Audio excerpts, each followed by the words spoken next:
Bayangkan, ada satu weton yang selalu bikin para leluhur menggelengkan kepala. Weton yang dianggap tidak sepenuhnya hidup di dunia, tetapi juga tidak sepenuhnya berpihak pada akhirat. Inilah weton Wage, weton yang penuh teka-teki, penuh rahasia, dan sampai hari ini masih menjadi bahan perdebatan para ahli primbon, para spiritualis, bahkan para sesepuh tanah Jawa. Kenapa Wage selalu dipandang aneh? Kenapa ia seolah hidup di dua alam sekaligus? Dan apakah benar doa-doanya bisa menembus langit, tapi juga sering membawa kutukan pada dirinya sendiri? Malam ini, kita akan membongkar semua rahasia itu, satu persatu. Pertama, makna sakral weton Wage. Dalam primbon Jawa, Wage disebut sebagai weton yang paling misterius di antara 5 pasaran. Wage bukan sekedar angka neptu, bukan sekedar hitungan biasa. Wage dianggap memiliki garis nasib yang sering berada di persimpangan. Ia bisa menjadi pemimpin hebat, atau sebaliknya orang yang selalu dipinggirkan. Banyak yang percaya, orang Wage itu tak pernah sepenuhnya dimiliki dunia. Ia bisa hidup sukses, kaya raya, terkenal, tapi dalam dirinya selalu ada rasa hampa. Di sisi lain, Wage juga tak sepenuhnya condong ke akhirat. Ia sering rindu pada dunia spiritual, sering didatangi mimpi gaib, sering merasa dekat dengan leluhur, tapi sulit benar-benar tenang dalam ibadahnya. Seolah Wage adalah manusia perantara, bukan di sini, bukan di sana, bukan milik bumi, tapi juga bukan sepenuhnya milik langit. Kedua, keistimewaan Wage yang menggetarkan. Leluhur Jawa percaya, orang Wage memiliki aura yang lain dari yang lain. Tatapannya sering membuat orang merasa tidak nyaman sekaligus kagum.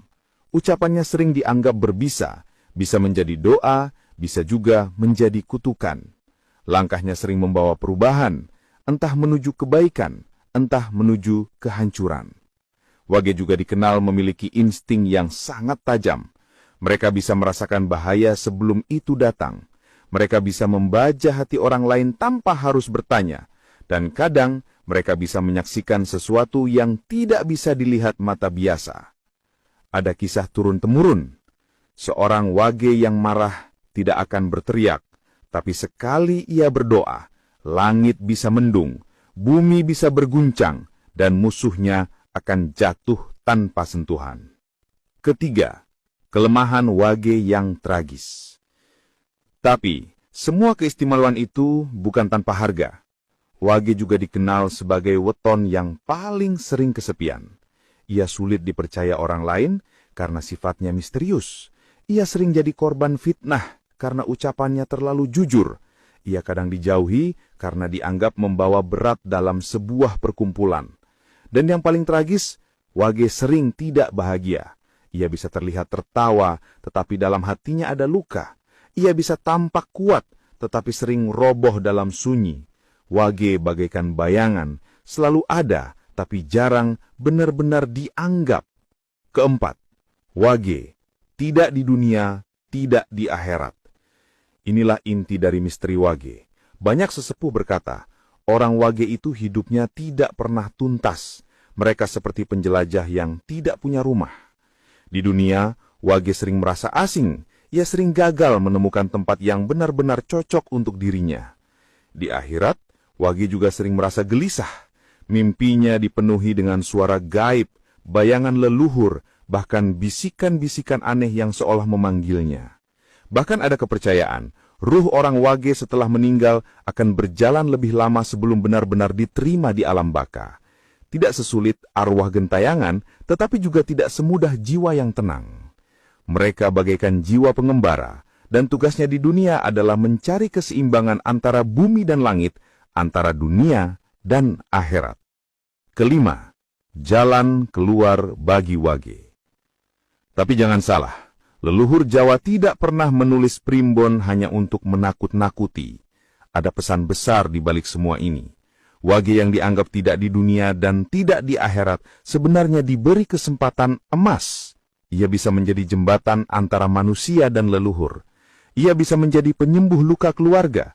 Ia bisa menjadi pembawa doa yang mustajab. Caranya, Wage harus lebih rajin berdoa daripada orang lain. Wage harus lebih hati-hati dalam berkata, karena setiap ucapannya bisa menjadi nyata. Wage harus lebih rendah hati, agar wibawanya tidak berubah menjadi kutukan. Kalau Wage bisa mengendalikan dirinya, maka ia akan menjadi tokoh besar yang dihormati dunia dan dicintai akhirat. Rahasia terbesar Wage. Jadi, apakah benar Wage itu tidak di dunia, tidak juga di akhirat? Jawabannya, iya, tapi juga tidak. Karena Wage sebenarnya adalah manusia penyeimbang. Ia ditempatkan Tuhan di antara dua alam, bukan untuk bingung, tetapi untuk menjadi saksi, pembawa pesan, dan penerus kekuatan leluhur. Orang Wage bukanlah manusia biasa. Mereka adalah manusia langka. Sekali Wage sadar akan tujuannya, dunia akan tunduk dan akhirat akan membuka pintunya. Jika kamu Wage, jangan takut dengan julukan itu. Jangan merasa sendirian, karena sesungguhnya Wage adalah kunci rahasia semesta.